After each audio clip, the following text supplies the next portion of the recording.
লাখো পর্যটকের সমাগম দীর্ঘতম সৈকত নগরী কক্সবাজারে।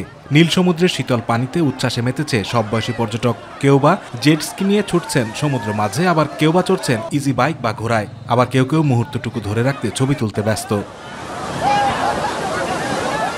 বড়দিন, শীত ও বছরের শেষ সব মিলিয়ে পর্যটকের ঢল এখন কক্সবাজারে। এবার একটু জনসংখ্যা টুরিস্ট একটু বেশি মনে হচ্ছে, তারপরে আনন্দ লাগছে অনেক। ভাবি নাই যে এমন সুন্দর একটা দৃশ্য দেখতে পাবো, এতটা এনজয় করতে পারবো।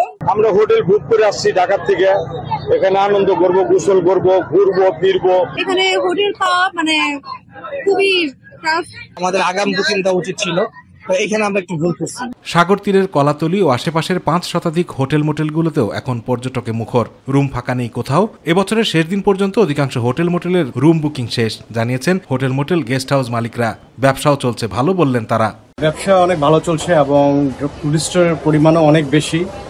এখন পর্যটক যারা আছে, আমাদের 28 তারিখ পর্যন্ত কোনো রুম নেই, পুরোপুরি আমরা ফুললি বুকড।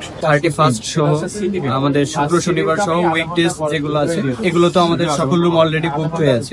শহরের যানজট নিয়ন্ত্রণ, শান্তি শৃঙ্খলা রক্ষা ও পর্যটকদের নিরাপত্তা দিতে জেলা পুলিশের পাশাপাশি দায়িত্ব পালন করছে টুরিস্ট পুলিশও। বিভিন্ন স্পটে আমরা আমাদের এই যে পোশাকধারী পুলিশের পাশাপাশি সিভিলও আমরা পুলিশ রেখেছি, যাতে কোনো ধরনের টুরিস্টদের নিরাপত্তার কোনো বিঘ্ন না ঘটে।